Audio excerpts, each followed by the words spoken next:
할렐루야, 묵상에 지금 빠지다 묵집바 시간입니다. 오늘 함께 나눌 말씀은 로마서 3장 1절에서 8절까지의 말씀입니다.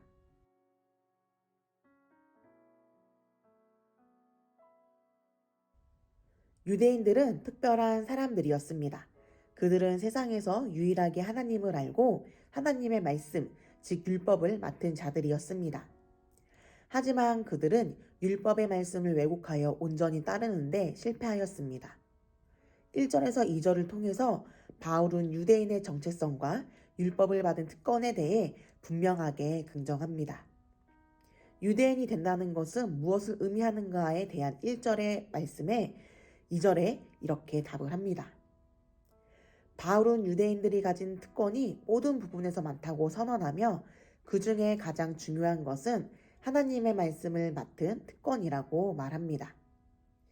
유대 민족이 다른 민족보다 더 크거나 더 강한 민족이 아니었습니다. 그럼에도 불구하고 하나님은 유대인을 택하셔서 하나님의 백성으로 삼으셨고 그들에게 율법을 주셨습니다. 이 모든 것은 하나님께로부터 온 것입니다. 그런데 유대인들은 율법을 온전히 깨닫지 못하고 실천하지 못하면서도 선민이라는 자만심에 빠져 이방인을 업신여겼습니다. 하나님의 말씀은 누군가를 비방하고 업신여기라고 주신 것이 아닙니다. 말씀을 보고 읽고 깨달아 실천하여 하나님의 자녀로 세상에 살아가기 위해 주신 것입니다.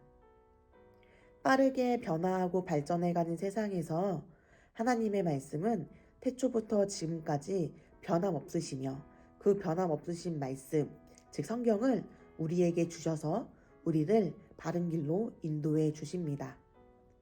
3절, 4절은 변하지 않는 하나님의 미쁘심에 대한 말씀입니다.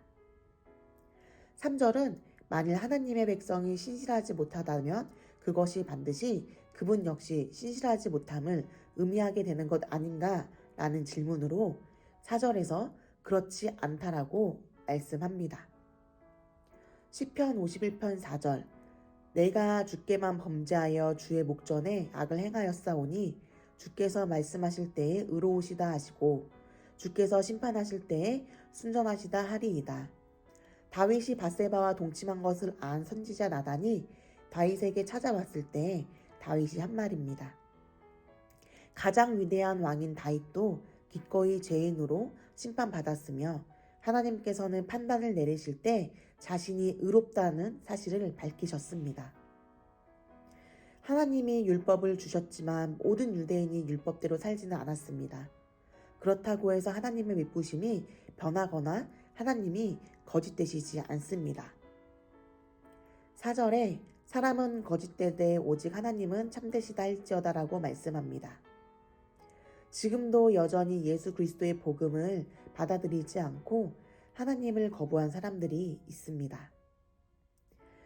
이것은 하나님을 거부하고 있는 사람들의 잘못이지 하나님의 선하심이 부족해서가 아닙니다. 우리는 하나님의 미쁘심을 신뢰하며 아브라함처럼 하나님의 말씀에 순종하는 삶을 살아야 합니다. 5절에서 8절은 하나님의 의로우심에 관한 말씀입니다. 어떤 유대인들은 율법을 지키지 않으면서 자신들의 불의를 정당화하거나 억지 주장을 펼쳤습니다. 거짓말을 하고 불의한 삶을 사는 것을 회개하거나 부끄럽게 여기지 않고 오히려 그것이 하나님의 의를 드러내기 때문에 결국 하나님께도 유익한 것이 아니냐라고 주장했습니다. 그러나 이는 결코 그렇지 않다라는 것을 6절에 말씀하고 있습니다. 목적을 이루기 위해서 수단이 정당화할 수 없습니다. 우리의 불의와 거짓 때문에 하나님의 의가 더 두드러지게 보이는 것일 뿐 우리의 불의와 거짓에 대한 심판은 정당한 것입니다. 하나님께서는 자신의 의를 보이시기 위해 인간의 완고한 죄를 필요로 하지 않으십니다. 우리의 불의가 하나님의 의를 드러낸다고 불의가 정당화되는 것은 아님을 기억해야 합니다. 의로울 수 없는 우리가 의롭게 될 수 있는 것은 예수 그리스도의 의를 입어 하나님 앞에 의롭게 여겨진 은혜 때문입니다.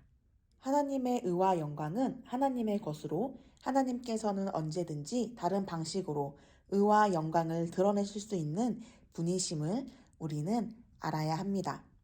날마다 겸손하게 말씀의 빛으로 자신의 삶을 비춰보고 하나님께 엎드리는 하나님의 자녀가 되어야 합니다.